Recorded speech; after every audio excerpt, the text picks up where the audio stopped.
Welcome, everyone. Thank you so much for giving us some of your time this evening. My name's Connor, and tonight we'll be talking a little bit about iPhone basics. I hope everybody is ready to learn something, has their iPhone or their iPad ready on them so that they can follow along. A little bit about what we're going to be doing tonight. So, we are on Zoom. So, what you can actually do if you have any questions that you'd like to ask about anything you see or anything that you'd like me to maybe touch on at some point, you can use the little chat function here on Zoom. So, what will happen is if you're on a home computer or a laptop and you don't see this little toolbar pop up anywhere, just kind of wiggle your mouse around a little bit and you should see it pop up from either the top or the bottom of the screen. And then if you're on maybe an iPad tonight or a smartphone, for example, just tap the screen and you should see this little toolbar pop up where you can see this chat bubble appear right there. I've already put a couple messages in the chat right here. So feel free to put any questions you have in there, and then we'll do our best to answer those. Okay. So the agenda for tonight, we're going to talk about your Apple ID, how to set it up and what it's used for. We're going to go into some of our important settings and adjust some of our notification settings and other things inside of that as well. We're going to talk about local versus cloud storage, what the differences are between those two. We're going to talk about downloading and deleting apps and customizing your home screen as well.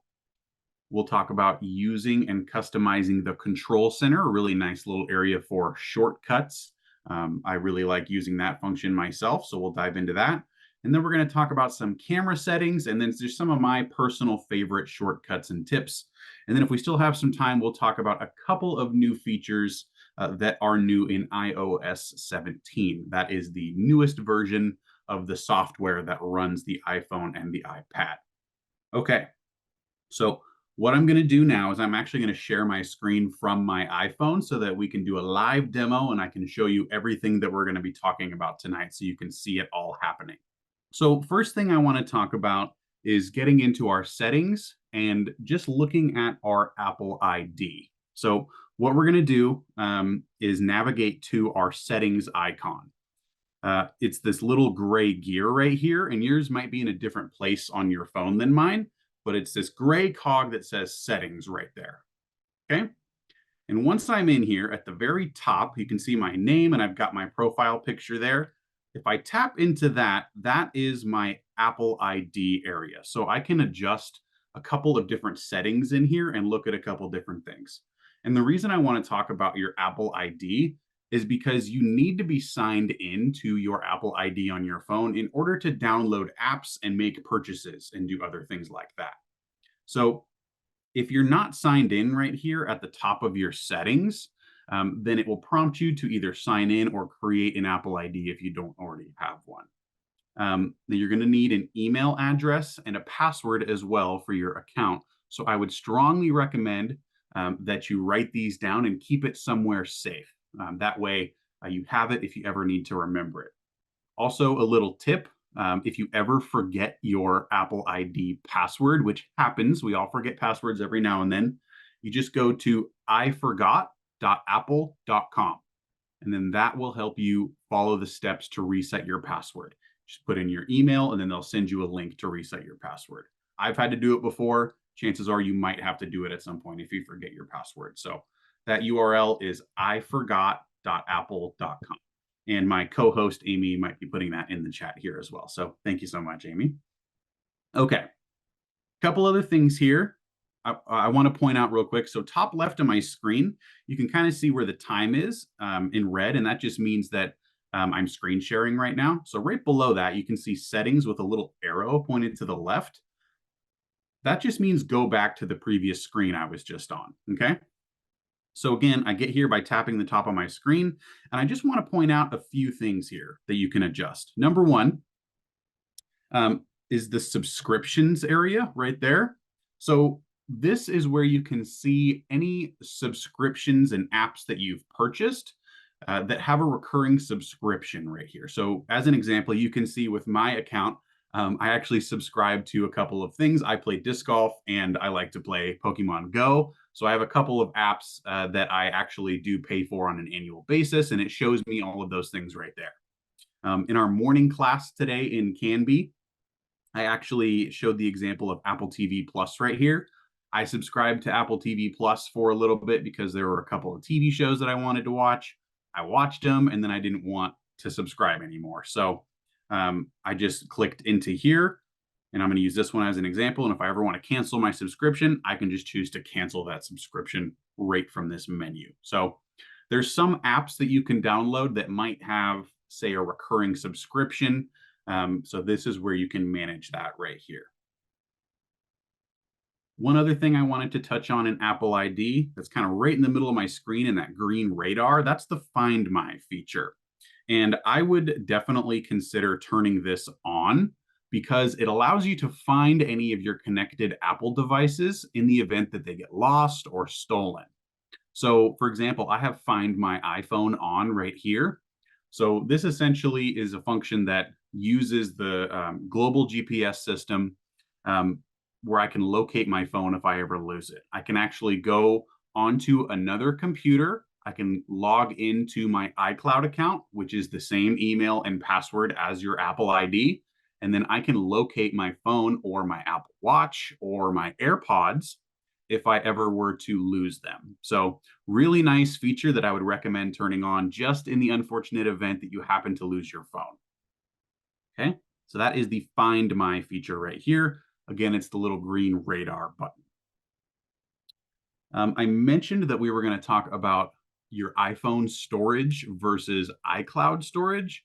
So iPhone storage is any files, photos, messages, contacts, stuff that is stored on your iPhone physically versus iCloud, which is actually data that's stored up in the cloud. And the reason that this is important is because you can actually back up your data, say your photos, files, messages, you can back it up and then restore it if you ever need to. So just as an example, I got this iPhone. This is an iPhone 13 Pro a couple of years ago. And when I upgraded from my old one, I had the 10. What I did was I created a backup of everything that was on my phone. I got the new one and then I restored that backup to the new phone to make it look essentially just like my new phone. So that's one of the really nice features of backing stuff up is that you have access to your data, even if you get a new phone or it breaks or you lose it, something like that. So if I tap into iCloud right here, Apple has a couple of different tiers that you can pay for essentially. So let me see if I think I can do this with manage account storage here. Yeah, so change storage plan. So they actually have a couple of plans that you can choose from, and you definitely don't have to purchase this if you don't want to. This is something that I have elected to do just because I like having a good amount of cloud storage where I can back up my stuff to. So you can see here that I have the monthly plan of 200 gigabytes of cloud storage, cost me $3 a month. They have a couple of other plans here as well. You can go all the way up to 12 terabytes of total data.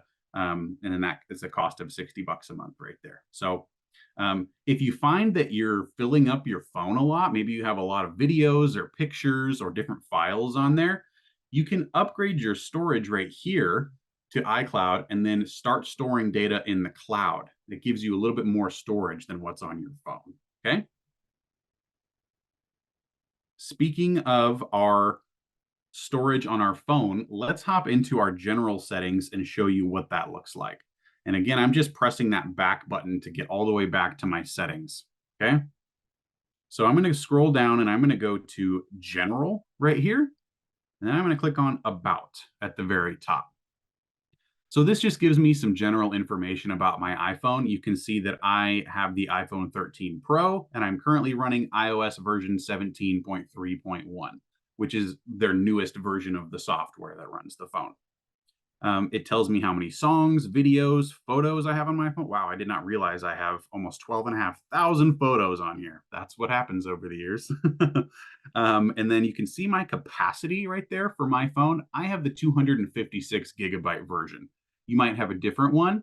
And then it tells me, okay, I still have 95 gigabytes of storage free on my phone. So I don't necessarily need to have a whole bunch of extra cloud storage right now, but I personally like having my data backed up to the cloud just in case I ever lose my phone or it breaks or something like that. I can still have access to any pictures that I've taken and messages and things like that. So that's why I like to talk about storage on your phone versus storage in the cloud. Okay. And we can look even further at this right here back in our general menu, right here, kind of in the middle. And I'm going to scroll up so it's at the top, right here in iPhone storage. So this is telling me I have 160 out of 256 gigabytes used. And then it even breaks it down per app how much kind of storage I have used. So one of my biggest ones, Nexar right here, this is actually an app that pairs with the dash cam that I have in my car. So it takes video when I drive, and then it kind of automatically syncs that video to my phone. I actually might make some adjustments here and kind of clear out some of that because 63 gigabytes is a pretty good amount. So this is how you can manage the storage on your phone, and you can do a couple of different things. These actually just popped up since I've been in here, these two recommendations. You can actually tell it to what it says right here, offload unused apps. And it's telling me that I can save up to 7.66 gigabytes, and it automatically offloads unused apps when you're low on storage. So it's basically just making room from areas that you don't use all that often. So you can enable that if you want to. I'm not going to do that right now. Okay, I'm going to go back to general here. I want to talk about a few more things in our main settings area. We talked about how to see what iPhone you have. I want to talk about setting your screen lock and a passcode. So that is kind of right in the middle of my screen. It's called Face ID and Passcode. It's got that little green kind of face right there. And if you have an older iPhone, you might not have Face ID. I think iPhone 8 and newer started using Face ID strictly. Because iPhone 8 and older, they actually had that little circle button kind of at the bottom where you could use fingerprint ID instead of Face ID. So newer iPhones, you can actually do a lot with Face ID. And I would recommend it for kind of a convenience, but also a nice security feature too.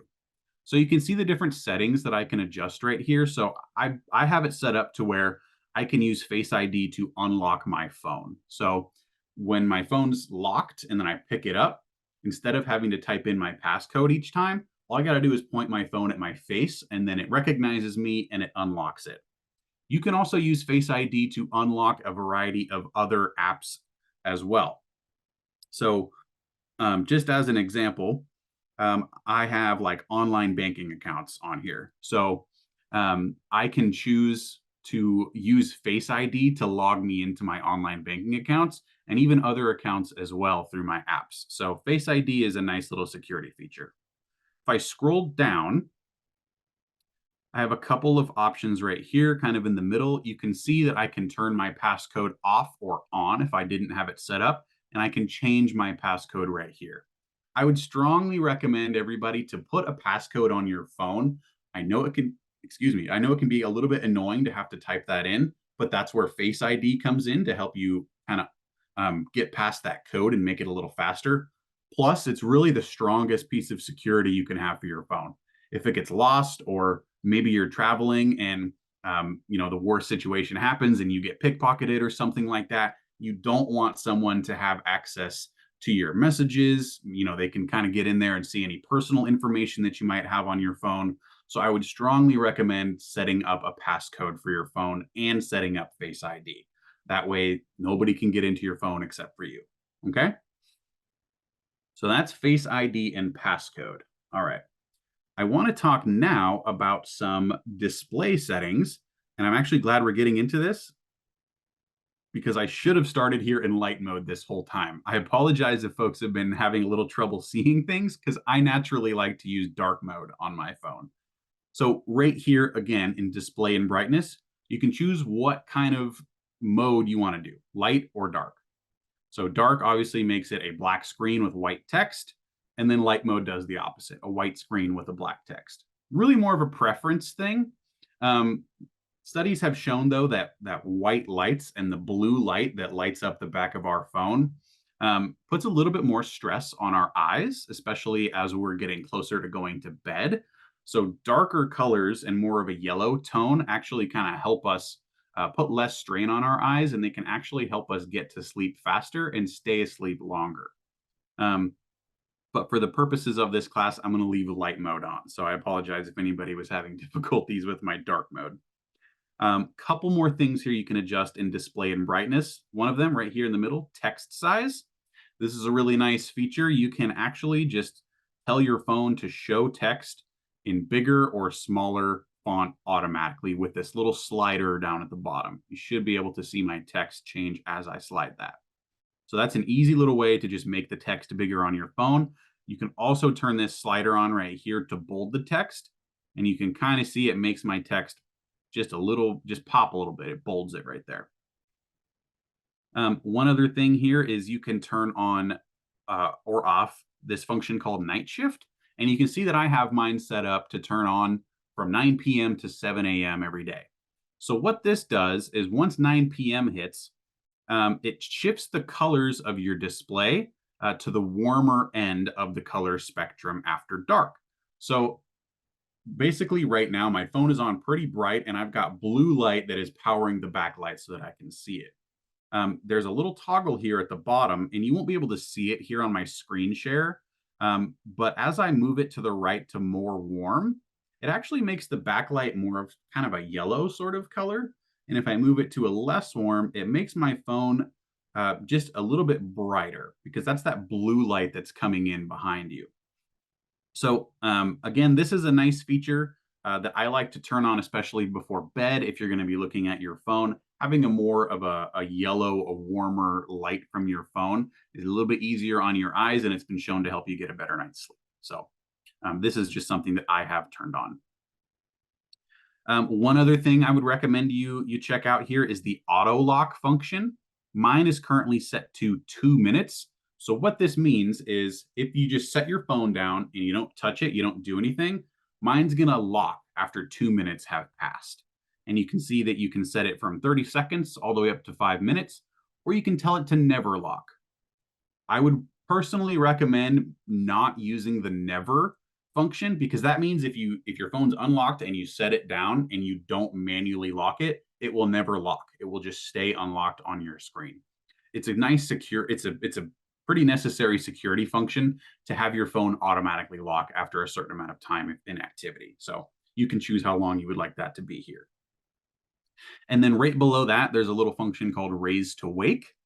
And I have that on. Essentially what this means, if my phone's sitting down and it's locked and I pick it up, it's going to recognize that I picked it up and it's going to show my lock screen right here. I think there's a study out there that shows that we now pick up our phones like over 100 times per day.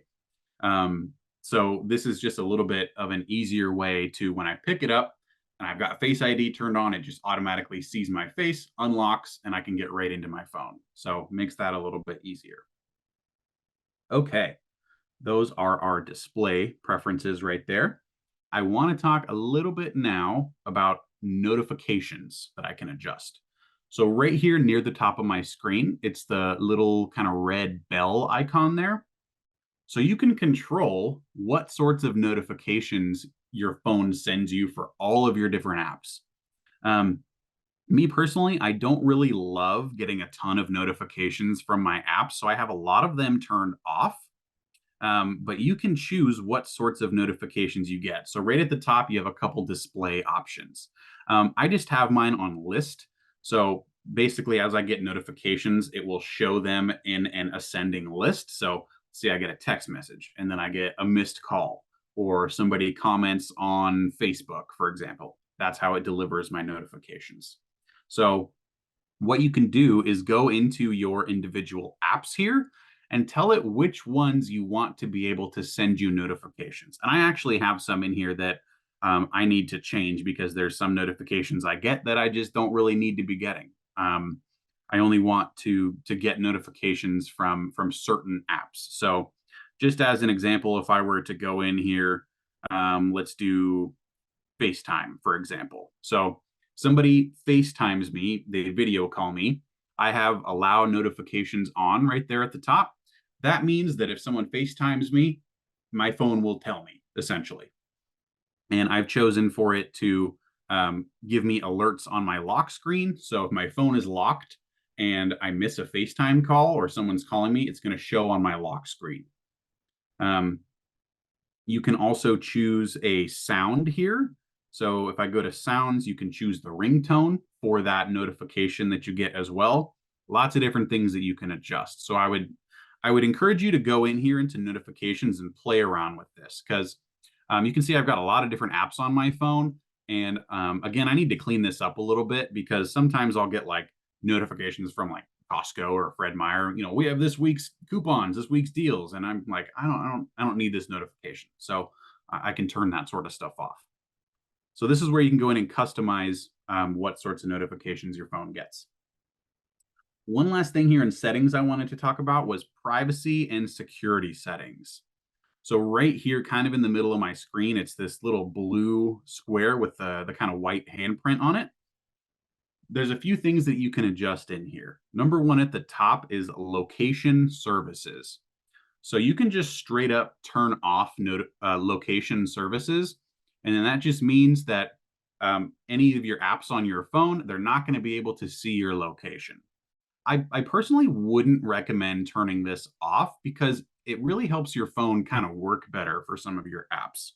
As an example, um, I use Google Maps, right, when I'm driving. So I need to have my location on in order to properly use Google Maps to get GPS directions to where I'm going, right?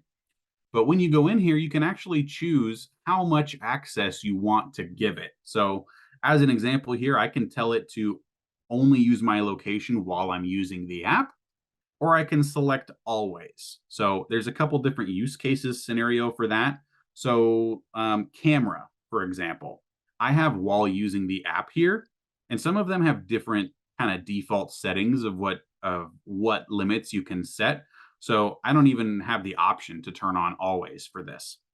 But for camera, why I might want to have location on is because when I snap a photo or I take a video, the camera app actually records in the metadata of that video or that photo where I took it.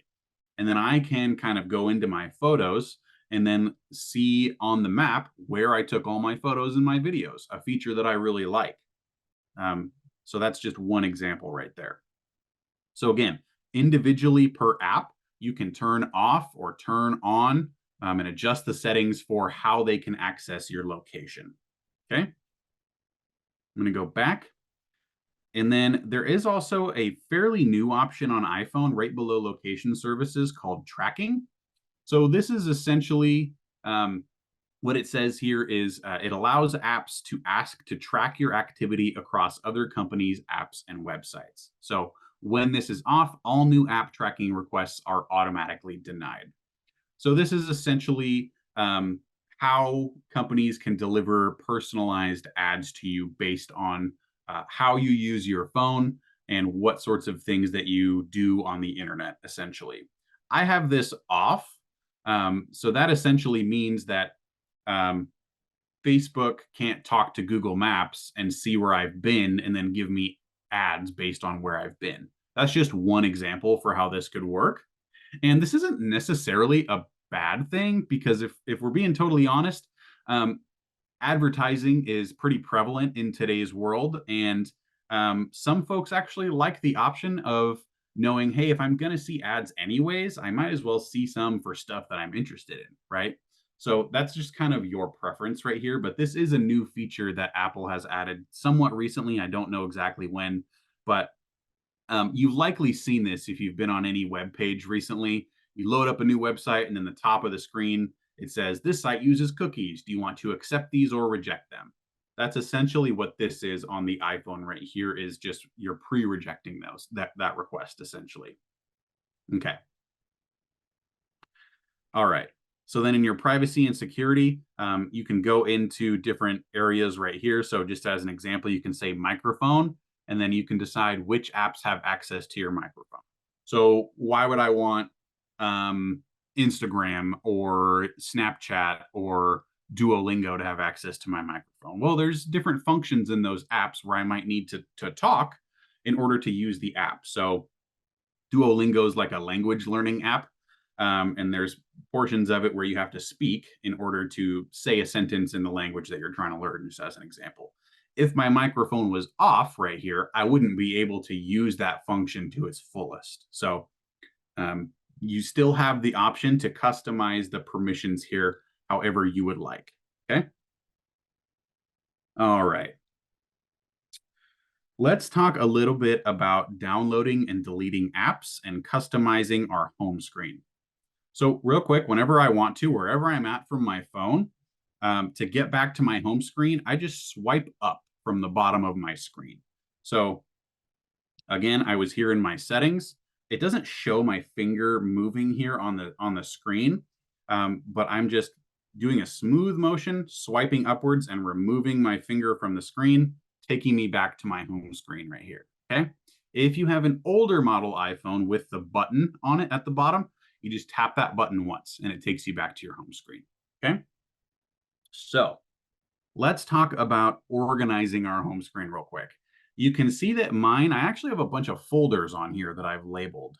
Yours might not look like this. I just kind of like to organize my stuff a little bit, just because that's kind of my preference. So what you can do is hold your finger down on one of your apps, any of them, or even any of these folders. I'm going to hold it down, and then I have this little menu that pops up. Whoops, I did that too fast. I have this little menu that pops up right here. So from this little menu, I can remove the app. These change depending on what the app is, but these ones will always be here. The remove app, share it, or edit your home screen. For this example, I want to choose edit my home screen. And then at this point, you can see all my apps start to kind of shake and dance a little bit. That means that I'm now in the mode where I can move them around if I want to. So if I want to, just as an example, I mentioned that I am still a child a little bit at heart, so I do play Pokemon Go. So if I want to, I can hold down on top of one of the apps. You can see this one moving around a little bit. I just have my finger held onto that one as I move it. And I can shift it around and organize it throughout how I want to. Say I want to create a folder. I can drag it on top of another app, and you see it just automatically creates a new folder right there. And it named it automatically up at the top just based on the apps that I have inside of that folder. But if I wanted to change it, I just tap the little X and then I just rename it, click done, and then I have my new folder right here. Okay. If I want to take an app out of the folder, I hold it and then drag it outside of the folder and then put it where I want to. Okay. So that's how you can reorganize the apps on your phone. There's a little tray at the bottom where you can see at the bottom of my screen, I have my messages app, my phone, my calendar, and then my internet browser. You can drag stuff in and out of there as well, but that's just kind of like the little tray that stays put. So even as I move around my phone to different apps, my tray at the bottom right there doesn't move. Those apps stay stagnant. So those are just the ones that I pretty much use the most. And that's why I have them down there in my tray. Another thing you can do here, we're going to go back to edit home screen. You can see up at the top left of my screen, there's actually a plus button. And a nice new thing that iPhone has done is they've added widgets that you can add to your home screen. So I actually have two of them up at the top right now. And these are essentially just shortcuts for your apps that you can use right from your home screen. So if I click the plus button, there's actually some options for widgets that I can add to my home screen. So you've got clock, calendar, weather, reminders. I've got my notes, and then you can add individual apps down here as well. And this is kind of a new feature, and they're adding to it as well. So there's going to be kind of some new updates to this and new things that are added for different apps. So just as an example right here, I can add, I'm going to do another weather one. So if I click on weather right there, there's multiple options for the type of widget that I can add, both in appearance and in the function. So just as an example, I have 1, 2, 3 different options I can use just for the weather forecast, right? I also have details, so like precipitation, wind, air quality index. I have the daily forecast, sunrise, sunset. So those are the options for the weather app widget. So if I want to, I can go ahead and click on or tap on add widget right there. And you can see that it popped that widget in right there. And just like my apps, I can drag this around and move it where I want to. And this is essentially just a nice little shortcut for your home screen. So now I click on done up at the top right, and I have just a couple of shortcuts that show me both the sunrise and sunset, and then the details for the weather that day. And if I were to tap on them, it takes me right into my weather app where I can see what's going on. Some other widgets, you can do more from the home screen without having to go into the app. Like reminders, for example, I can actually tell my reminders that I have in my phone that I've completed it right there from the home screen. And that's kind of continuously improving. There's going to be more and more features for being able to access those widgets from your home screen. Okay, let's talk a little bit about downloading an app. Okay, we talked about removing an app. Again, you just hold your finger down on one of them and you can click remove app right there. If I were to tap on remove app, I can tell it to do one of two things. I can say, I don't necessarily want this app to show up on my home screen anymore, but I do want to keep the data that I have in there. So you're just clearing up space here on your home screen, essentially. Or I can delete the app permanently, and then it'll delete all the data associated with it. Okay. So to download a new app, we are looking for the App Store icon right here. That's the little blue square with the white A in it. Okay. So again, one more time, you need to be signed in to your Apple ID in order to download apps. You can see at the top right that I have my little profile picture right there. That means that I'm all signed in and I'm ready to start downloading stuff if I want to. Okay. So a lot of apps are free. Some of them might offer in-app purchases, like a lot of games, for example, and some other stuff. Like I have an app on here called All Trails. It's essentially just a hiking trail app, shows me local hiking trails. And they have like a premium version where I pay a couple bucks a month and they give me more features, right?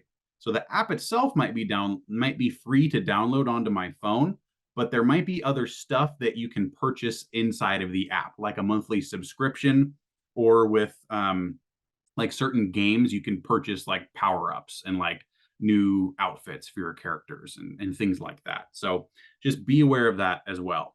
And when you're looking at different apps, it will actually tell you, I know it's pretty small here, but say right here next to this Monopoly Go app, right next to the get button underneath, it actually says in-app purchases. That means that there's stuff available to purchase inside of the app. Okay. And it will tell you that right there before you download it. So if I want to download an app, let's just say, oh, another example right here. You can see there's a Minecraft app, and that one actually has the price right next to it. That one's $6.99. So it'll tell you if it costs money. Okay. I'm just going to go ahead and use Candy Crush as an example, just because I know I've never downloaded this app. So if I want to, I tap on that get button right there, and then it's going to prompt me to install it. And for you, if you do this, it might make you log into your Apple ID again. I was testing stuff for this class the other day, and I went to go download an app, and it made me put in my password. It doesn't do this all the time, but every now and then it might make you re-authenticate your password. And that's why I say make sure you've got your Apple ID, email, and your password written down and kept somewhere safe so that you can access it if you need to. Because I know it can be definitely a pain when you're trying to do something and then it's making you log in, but you can definitely make it easier on yourself by keeping your passwords in a safe area. Okay. So right now I don't even have to put in my password. I just tap on install, and then it's going to go ahead and install that app on my, oh, look at that. It is asking me for my password. Okay. So again, this just kind of happens every now and then. Okay. I'm just not going to do that right now, but if I were to type in my password, app's going to download right to my phone, and then I can start using it. Okay. So again, we went to the App Store icon. It's the little blue one with the white A on it. And you can browse through different apps if you want to. So down here at the bottom, I can browse through different different sections right here. So they've got them kind of sorted by genres, streaming apps, fitness apps, learning apps, stuff like that. They have different games that you can look at, or I can just straight up go to the bottom right and search for something if I want to. Okay. So that's how you download an app. All right. Another thing I wanted to talk about was closing any open apps that you have running in the background. So when you open an app on your phone, whether it's your calculator or your email app or even just your messages app, and then you go do something else on your phone without closing it, that app is actually still processing in the background. Um, and if you have too much stuff going on in the background of your phone at one time, like if you have 100 different apps open, those can drain your battery pretty good. So, what you're going to do, and I would recommend doing this maybe even on a daily basis. You don't necessarily need to close every single app that you have open whenever you're done, but maybe like at the end of the night. It's a good idea to kind of just go in there. Like I have just like a little process I do when I go to bed. I turn on my do not disturb, make sure my alarm's set. I close out all of my apps and then I lock my phone and I put it on my charger. That's just kind of what I do every night. Okay. So, how I look at my open apps, um, I'm going to, I apologize, you can't see this on the screen, but I think I can actually kind of hold this up right here. We'll see if this kind of works. I think I can see myself okay. So, I'm going to hold my finger down from the bottom of the screen and drag it upwards without lifting my finger. I'm going to drag it up, and then you can see my app appear there on the left. So, once that appears there on the left, I can remove my finger. And now this shows me all of the apps that I have open on my phone right now. I can scroll left and right through these. So what you can do is grab one, and by grab I mean just tap your finger on it. Don't lift it, because if I just tap it, that takes me into that app. So again, I'm going to drag my finger upwards until those other apps appear just like that, and then I'm going to lift my finger off the screen. So how you close open apps is you just swipe it up from the top of this to the top of the screen. So you can see I'm swiping it upward, just like that.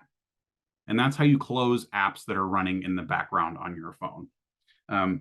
Some of you might have a lot of apps that are open on there, or you might have none. So again, this is just kind of a good sort of checklist to think about, and to make sure that you don't have a ton of apps running in the background, because they can be using your phone's processing power. Okay.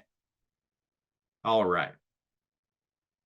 Next, I want to talk about one of my kind of personal favorite ways to use some shortcuts on my phone, and that is the control center right here. How I get to that on a newer iPhone, I think it's like iPhone 7 or 8 or newer, you swipe down from the top right corner of the screen. If you have an older iPhone, it's actually swiping up from the bottom of your screen. But if you have a fairly new iPhone, at least within the last 5 to 6 years, you swipe down from the top right of the screen. So this is my control center. This is an area where I can do some different shortcuts and get to some different areas on my phone. I use this like 100 times a day. So let's run through a couple different things here. So you can see that there's some things that are highlighted white and some things that are darker.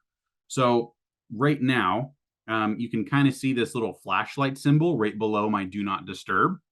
If I were to tap on that, turns my flashlight on. I think you guys can see that right there from my shared image.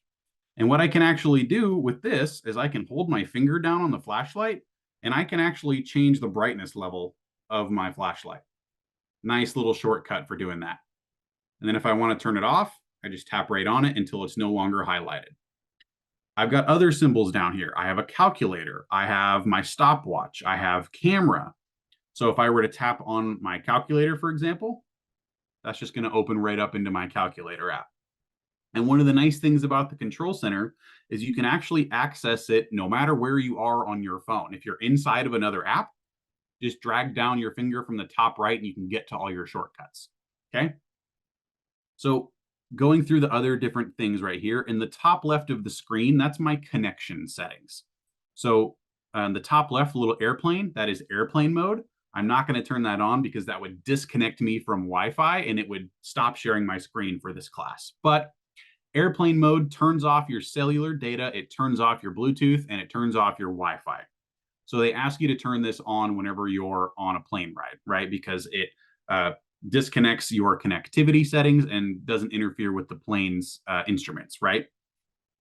So I can right here turn these off or on. So the green one, that is my cellular data. You can see up at the top left that I have AT&T as my wireless carrier. You might have Verizon or T-Mobile or some other provider. That essentially means when I'm not connected to Wi-Fi, I'm using my wireless carrier. I'm using internet from AT&T. Okay. If you turn that off, that means the only way you can connect to the internet on your phone is through Wi-Fi, that little blue symbol right there. And you're probably better off doing that anyways when you're on your DirectLink Wi-Fi, if we're being honest. Okay, shameless plug done. Um, so I'm going to tap and hold onto one of these, and it's just going to expand that right there. I have a couple more options. So it tells me what each one of these are. And the last one right here that's kind of highlighted white, that's my Bluetooth. So that's how you can turn your Bluetooth off and on if you want to connect to headphones, for just as an example, or another speaker or something like that. Another function that's really nice with Apple phones, with iPhones and iPads, it's called AirDrop. It's in the bottom left right there. So AirDrop is actually a way to send files to another Apple device that's close by. So just as an example, a buddy and I went for a hike last weekend and we took some photos, but we didn't have cell service. So I wanted to send him some of the photos I got, but I didn't have any cell service to send it in a text message. So you can actually go here to AirDrop, and I can turn it on for my contacts. And then we can send each other files when we're close to each other. I'm not sure exactly the distance. It's a pretty good ways, like I would say at least 100 feet away, if not a little bit more than that. I'm not totally sure off the top of my head. But you would do, I like using AirDrop because it's faster. It's a lot faster than sending files like photos and videos over a text message. And it actually preserves the quality of the image a little bit better than if you were to send it as a text message. And it puts it right into your Photos app, which is really nice. So play around with this with your spouse or with any friends or kids, and just try and send each other pictures using AirDrop. And I'll show you how to do that in a moment as well. But what you can do with AirDrop, first of all, Bluetooth has to be on in order to use AirDrop because it is a Bluetooth communication setting. Well, what you can do, and how I got to that menu is from AirDrop, I'm going to hold my finger down on it, and it's going to open a little communication menu here. So I can say receiving off. I don't want anybody to be able to send me stuff on AirDrop. I can say, okay, anybody that I have saved as a contact in my phone can AirDrop me files. Or I can turn on everyone for 10 minutes. That means anybody near me for 10 minutes can AirDrop me stuff. They did change this. You used to be able to leave everyone on at all times, but folks were kind of using this in sort of nefarious ways to send people that they didn't know different files and things. So they limited it to 10 minutes. Okay, and Amy put in the chat, it should work within 30 feet. That makes sense. That's about Bluetooth distance. So that makes sense. Okay. So again, AirDrop, just a nice little way to easily transfer files and photos to another person that you're close to. And then depending on your wireless carrier plan, I can actually turn personal hotspot on to create my own little kind of Wi-Fi hotspot using my cellular network. Again, that's dependent on your wireless carrier's kind of plan. Some plans allow you to have a certain amount of data on your personal hotspot, and it can kind of run through pretty quick. So just as an example, the only times where I've really used a personal hotspot were when I'm at the airport and I'm waiting for my flight to board and I want to be able to do something on my laptop, but I don't want to use the airport's really slow Wi-Fi that takes forever to connect to. So I turn my personal hotspot on, connect to my phone, and then I can use the internet on my laptop. That's just one use case scenario there. Okay. All right. Back to the control center. Couple of other things that I can do here. Number one, I can customize the stuff that's on here, which is really nice. I'll show you how to do that in just a moment. The little lock symbol right there that's highlighted under my Wi-Fi, that is locking my orientation for my phone. So that means if I'm looking at something on my phone and I turn it landscape, it's not going to automatically adjust the content on the screen when I turn my phone when this is on and it's highlighted like that. So that means it's on. If I were to tap it like that, it tells me portrait orientation lock is off. So if I'm looking at a photo or a web page or an app and I turn my phone sideways, the orientation will change with it. I personally don't really like it when my phone does that. So I usually have my lock orientation on. Right next to the lock orientation, you have a function called screen mirroring or AirPlay as well. So this is a nice feature. I actually don't have a screen right here that I could mirror my phone to, but for our class this morning, I was teaching it in our community room, and I was sharing my phone screen to our main projector so folks could see what you're seeing right now, so that they could see what I'm doing on my phone. Um, this is a nice feature that you can do with a lot of TVs and other types of screens too, where, uh, say you have guests over, for example, and you've got some photos that you want to share. A lot of modern TVs support casting to them through screen mirroring too, through screen mirroring here. So you can cast your phone to your screen and then show the content on your phone, just like I'm doing with this Zoom call right now. Again, not every single TV is compatible, but more and more software updates and new versions of TVs are supporting this technology. There's kind of one other use case scenario I really like for screen mirroring and casting through AirPlay. If you ever, travel, stay in a hotel or an Airbnb or a VRBO, you might want to watch Netflix or watch your shows on Hulu, something like that. Rather than bringing your Fire Stick with you and plugging it into the TV or logging into the television that's there into your account, you can actually have you can use your, so say example here, uh, I've got like YouTube and HBO Max and Netflix and stuff here on my phone. I'm already logged into these apps on my phone.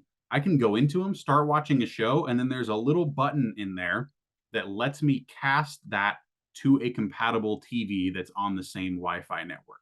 So it kind of acts like a remote control, right? And if you want to learn more about how to do this a little bit more specifically, just because I can't show you right now because I don't have a TV right here that I can kind of cast to, I would just Google how to cast Netflix using AirPlay, and then you'll see some results there. But this is a really nice feature that I've used before when I'm traveling. I don't want to log into the TV with my account. I don't want to leave my login details there for that Airbnb when I leave. So I'm just going to cast right here from my phone and use my phone as the remote control. That's a nice feature. I also have a do not disturb button right here. So I turn that on during this class. So just in case I get a text message or a phone call, it's not going to interrupt my presentation. I have in the bottom right, I can turn low power mode on. So that's just a way to save battery if you're getting low on battery. But I want to show you how to customize these functions right here. So we're going to hop back into our settings. And then I'm going to scroll down, and right underneath general right there, I have control center. And right here, this is where I can choose what is included in my control center down there. So you can see right here, I've got flashlight, camera, alarm, calculator, a couple of other things right here. If I don't want those there anymore, I would just tap on I'm just going to remove this one. So music recognition down here. This is a nice little one that I have just because if I'm out somewhere and I hear a song that I like and I don't recognize, I have this app. It's called Shazam. There's a couple other apps that do it too. But what I can do is say I'm out and about at a market or a bar or something like that, and I hear a song and I don't know what it is. I can tap on my little Shazam symbol down there. It listens to it and then it tells me what song it is. It's like one of the coolest things ever. I love it. I use it all the time. But I've decided to add that to my control center here so that in a pinch, or if I don't have a lot of time, or I want to, do it really quickly so that I can grab that piece of the song and recognize it, I just scroll down from the top right, tap the Shazam button in my control center, boom, I'm using it right there. So that's just a really nice convenience use case scenario for the control center. But for this example, I'm going to remove it from my control center. Now, if I scroll down again, you can see that it's not there in the bottom left anymore. There's a couple of other controls you can add here. These are the ones that are supported right now for the control center. These might change in the future as more software updates come out. But I'm going to add the music recognition one back to it. So I'm going to press the plus right there, and you can see it adds it to my included controls. So when I access my control center by swiping down from the top right of my screen, I can access that control there now. So again, control center, just a really nice way to jump to jump to a lot of shortcuts on your phone. Two more things to point out here on the right side of my screen. That little sun dial right there, that adjusts the brightness for my screen. Easy way to adjust your screen brightness. And then I also have the volume toggle right there on the right as well. So you also have the volume buttons on the left side of your phone, your up and down volume, but you can also adjust it from the control center right here as well. I've actually noticed that if you just tap the button one at a time, it raises or lowers your volumes in not huge increments, but a little bit bigger increments than if I were to adjust it manually right here. I can actually just do this a little bit at a time versus if I were to do it, I think it actually shows if I'm going to click left. Yep. So I'm tapping on the volume up button on the left side of my phone, and you can see how much it moves it versus if I just use my finger, I can raise and lower it a little bit at a time. So that's just something that I do. Like if I'm listening to music in my headphones and I don't want to turn it up a bunch, I can do it just a little bit. Very specific example, but that's what we're here for, right? Okay. All right. We talked about the control center and how to customize it. Okay. Let's talk a little bit about a couple of camera settings that I like. So I hope this doesn't look too weird. I hope it's not too inception-y when I go out to my camera. Okay. So this is me, yay, doing my selfie style right here on my camera. But essentially, there's a couple of things that I can do now. Up at the top of my screen, you can see that there is a little caret, a little arrow that's pointing upwards. If I tap on that, a little menu sort of appears here right below my chin, okay? I'm just tapping that little arrow. This is where I can change some settings for my current camera setup that I'm on right now. So I'm just on regular photo. You can see that highlighted in yellow right there. If I tap that little menu, I've got some options down here, and I want to call out a couple of these. So on the left side there, I have my my lightning bolt. That turns on my flash. So this is how I would turn on my flash if I wanted to, and I can also set that to auto. That just means, okay, if it's a dark atmosphere and I take a photo, it's going to recognize that I need flash and it's going to take the flash. But I'm going to turn that off. I also have this cool feature right here. This is night shift. I think it's called night shift. Might be called something else.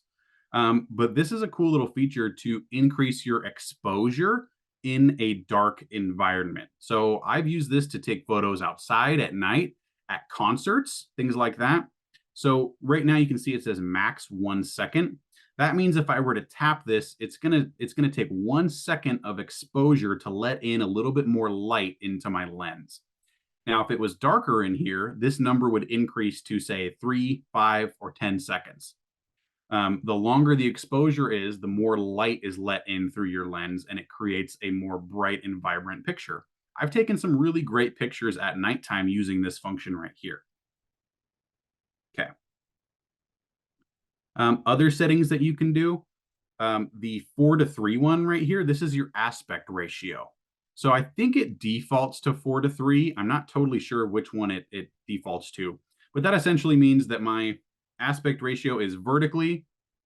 I think you can see, yep, here we go. So this is 4 vertically, and then it's 3 pixels essentially horizontally. So it's taller than it is wide essentially. But I can change this aspect ratio here too to square. You can kind of see right there that it changed. It's a square photo all the way around. Or I can also change it to 16:9, and now it's the entire height and width of my full phone screen as well. You might change this just based on, I know it's kind of funny with me kind of talking to you here in selfie style. But you might change the aspect ratio here. Like say, you want to frame some photos and you've got square picture frames. It might make sense to change your aspect ratio to square so that when you print your photo out, it fits perfectly in that photo frame. There's also other options here because, like Instagram, for example, the preferred kind of orientation for pictures on Instagram is a 4:3 ratio like this. So they have that built into the phone right here. And then if you wanted to do 16:9 and get a full, this would be good for like a full portrait of somebody, like a nature shot or a full profile photo of someone, for example.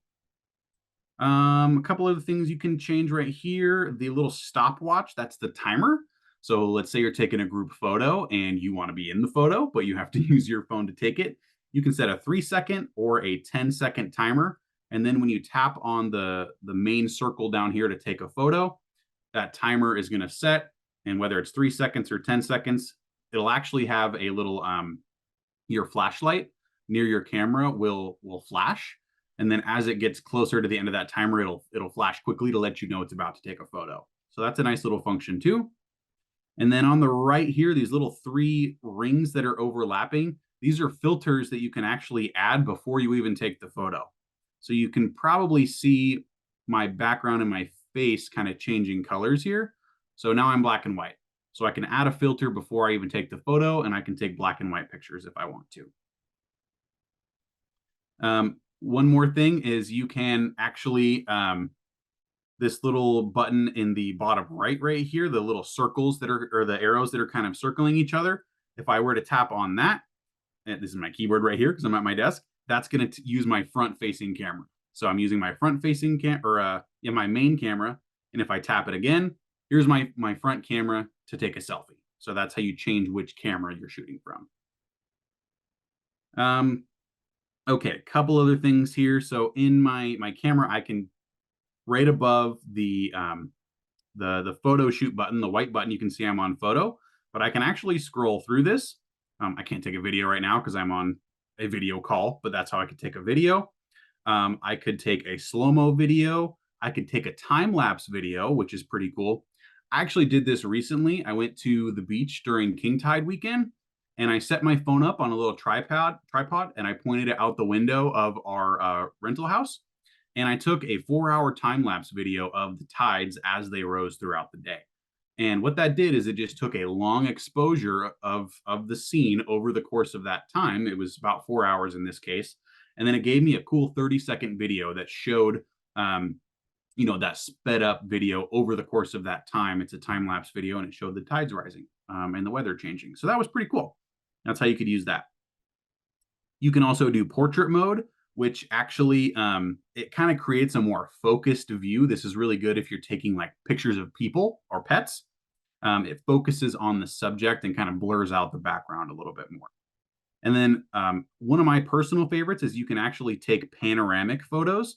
So what this does is you can kind of see the arrow on my screen. If I were to tap the camera button, I then move my phone from left to right, and it then takes a panoramic picture of like a landscape. So let's say we're at the beach or something, and I want to take a kind of a wide view, a panoramic picture of the scene. I can use that, and then it just tells you move your phone from left to right, but keep the arrow in the middle, so you're getting a cool panoramic view. So I would encourage you to play around with these. I think they're pretty fun.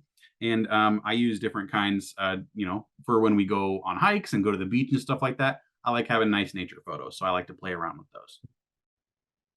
Okay, all right. I want to talk real quick about a couple of my personal favorite shortcuts and tips. So we're going to jump into those real quick.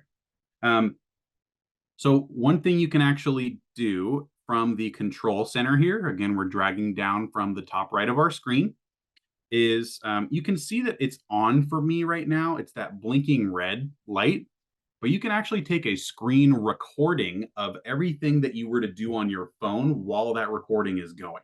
So just as an example here, let's say I'm trying to show, let's use this class as an example. Let's say I'm trying to show someone how to do something on my phone, like how to download an app. I can actually start a recording, and then what it's going to do is take a video of everything that I'm doing on my phone while that recording is going. And then it's going to save it to the videos on my phone where I can then send it and share it with somebody else. That's a screen recording, and it's a you might not use it all that often, but it's nice to kind of know how to use it and where it is. You can also take a screenshot.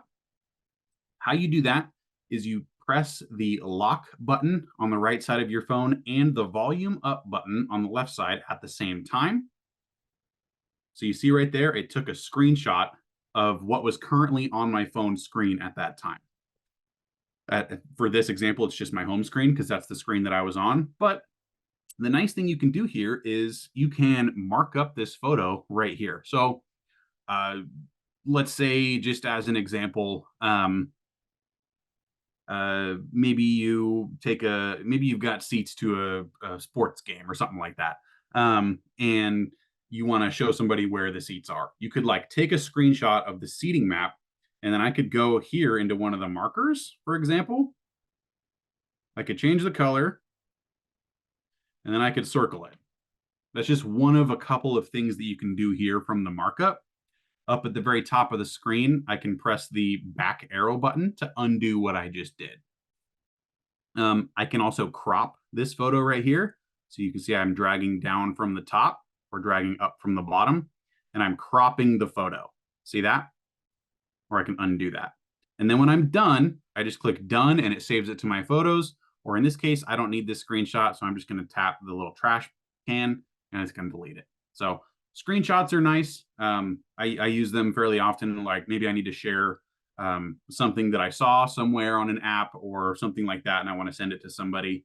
That's how you take a screenshot. Again, you're pressing the lock button and the volume up button at the same time. I see a question came in. It's about the camera settings. Okay, what is the circle with a line through it below the photo? So that is actually, get back to that menu here. Hi, it's me again. The top of the screen, I have that arrow pointing upwards. I'm going to tap that, and that's where I can get these options. The little bullseye there with the line going through it, this is what's called a live photo. I personally don't really use these all that often, but I've seen them used in really cool ways before. And what this does when it's on, you can see that it says live there at the top. If I take a photo, and I'm going to take one here just as an example while I'm moving. So I'm going to kind of move around a little bit, and it takes a photo. And what this does is it takes a couple seconds of movement of video. If I hold my finger down on the screen, it takes just a couple of seconds of video right there. It doesn't record audio, but if I hold my finger down, it shows me those couple of seconds that it took as part of the live photo. Now this, maybe you're taking photos at the beach of the dogs or the kids running around or something like that. You can turn live photos on, and then when you look back at them later, you hold your finger down, and then it shows that little bit of movement right there. I've seen some people get kind of creative with this. I personally don't always use this, so I'm going to turn mine off. Good question. Okay. Let's see. One other thing I like to use Siri. Is she going to pop up when I say that? No. Okay. I like to use Siri just for a couple of things, like setting reminders, or I can actually use it to send text messages with my voice when I'm driving, for example. That's really when I use Siri the most, is when I'm driving, because a lot of modern cars, and even some older ones, if you have like a new stereo installed, they have a feature called Apple CarPlay. And that essentially means that you can use a power cord or even Bluetooth in some cases to connect your phone's software interface to the software interface of the vehicle itself. So my car, when I get in, I plug my cord into my phone, and then it takes my software from my phone and it shows up on my little entertainment kind of screen right there, by my heat controls and my air conditioning and stuff. So I can do almost everything, not almost everything, but a lot of things on my phone. I can do it in my car. So I can access my Google Maps. I can access my music, my podcasts, my text messages, but it does it in a way to where it's hands-free, to where you use your voice. So let's say I'm driving. I'm obviously not going to use my actual phone while I'm driving. So I'm going to use my voice. And then you can, tell Siri to play a song or play a podcast or make a phone call or send a text message. So That's where I would use Siri. But what you can do to adjust this is go into your settings, and then kind of right here, I'm going to scroll down just a little bit, and I'm going to go into Siri and search. This is where I can adjust the settings for Siri. So I guess I should probably explain what Siri is if anybody doesn't know. She's essentially the voice assistant kind of AI robot in a sense that comes with Apple products. So you can use this to ask her questions, do Google searches, set reminders, timers, alarms, stuff like that. And then you can customize the voice right here. You can customize the language that it's in. You can tell it to listen for Siri or Hey Siri. She's going to pop up. She might not be popping up when I do that right now since we're on a video call, but you can actually go in here and adjust.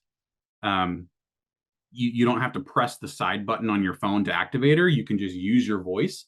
And what it does when you set this up is if I were to have this off right now, and then I were to go click on one of these, it's going to make me say a couple phrases. So it actually learns my voice so that it only activates when I'm the one talking to it. Kind of cool. So again, that's from settings, Siri, and search. Okay. One other thing that I actually really like, I want to show a couple of text shortcuts. I use the Notes app pretty often for like grocery lists and checklists and stuff like that. So a couple of my favorite shortcuts in here. Have you ever been like typing a sentence and I think you guys can, yeah, you should be able to see my cursor kind of blinking there in the middle. Sometimes you might want to like maybe you make a typo or you accidentally put a word in somewhere and you want to delete it. Sometimes it can be kind of difficult to put your mouse cursor where you want to. What you can actually do to move it around wherever you want is hold down the space bar, and then you can see that my letters on my keyboard actually go away, and I'm just dragging my finger all over the screen and it's moving my mouse cursor, and I can move it to right in between these two letters right there if I want to. Much easier way than trying to click in exactly where you need your cursor. So again, just hold your finger down on the space bar and then move your cursor to where you need it to be.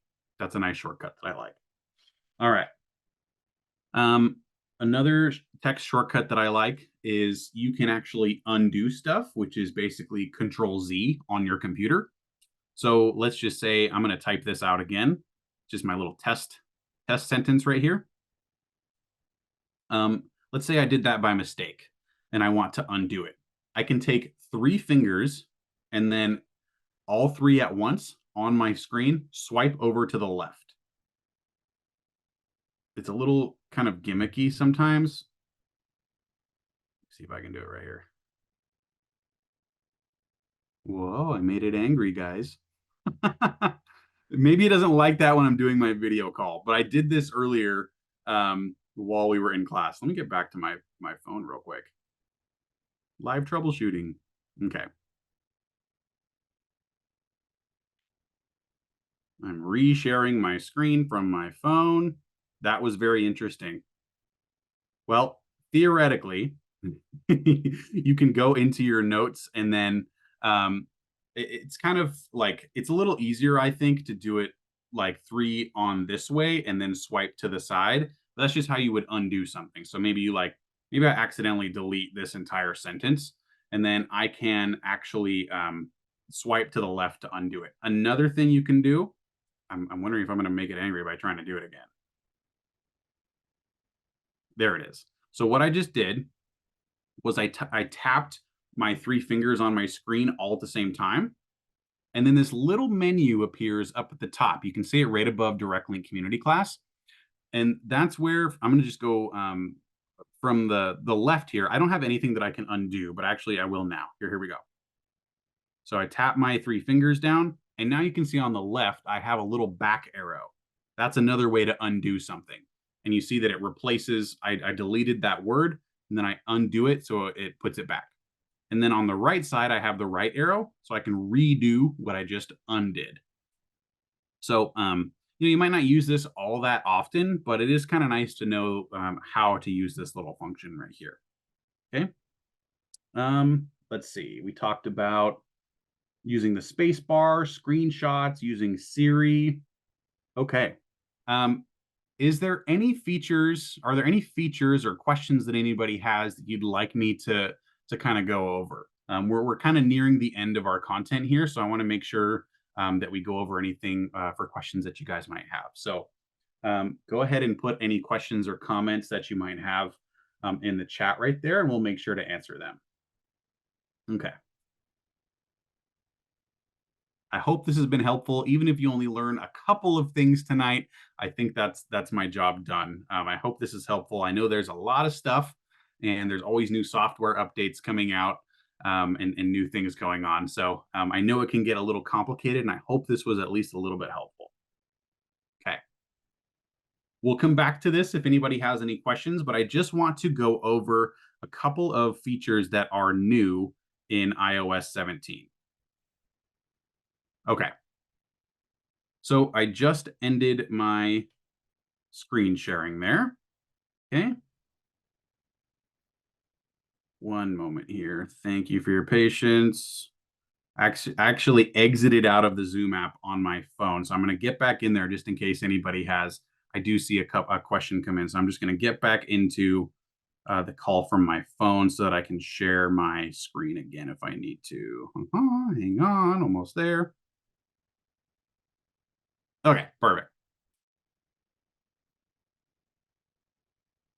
And I'm just going to rename myself so this isn't confusing. It's owner's iPhone. Perfect. All right. So I just want to go over a couple of new things that are new in the latest software version. Um, okay. So iOS 17 is the latest software version for iPhones and iPads. And I think we're on like 17.3 right now, something like that. But there's a couple of nice new features that have been added in this software update. And I promise we'll get to the questions that are coming in. I just wanted to make sure to touch on these. So some new things that are here with iOS 17, live voicemail is actually this really cool new feature. And what it does is if you get a phone call and it goes to voicemail, and they start leaving a voicemail, it actually transcribes the text in that voicemail live on your screen while they are leaving the voicemail.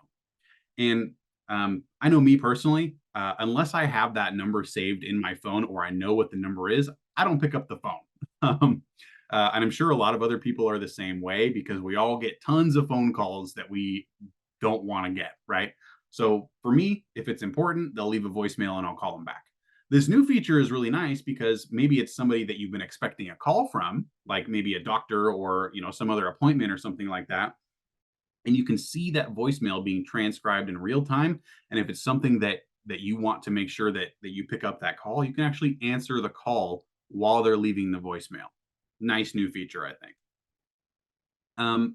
You can also leave and receive video voicemails when making a FaceTime call or receiving a FaceTime call. So if somebody FaceTimes you and you don't pick up, they can leave you a video voicemail as well. Nice little feature. There are improved autocorrect and text prediction features. So I know autocorrect sometimes is pretty hit or miss when I'm typing stuff out and you accidentally, type the wrong word and then it autocorrects to something totally different that makes no sense.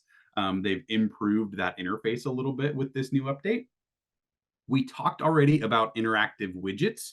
Those are those shortcuts when I showed you the weather where I can see the forecast. Those are those different shortcuts you can add to your home screen. They've also added a cleaner interface in Messages to access your apps, photos, and more from Messages. I'll show you what this looks like in just a minute. But essentially, if you're in a text message with somebody, there's a little plus button now next to the message area where you type in and where you can attach a photo or attach a file or like a Google Maps location, for example. They've just kind of cleaned up that interface a little bit. And then there's many, many more things. If you're curious about all of the new additions and features with iOS 17, I would encourage you just to Google it and just say, what's new with iOS 17? And you can check it out. All right, folks, I think we're getting near that time. So we're going to officially conclude the class for the night. I really appreciate your time. I hope you learned something. And then stay tuned for announcement for future classes. So that's it for the night. Appreciate you, everybody. Hope you have a fantastic rest of the night and a great weekend. Thank you. Good night.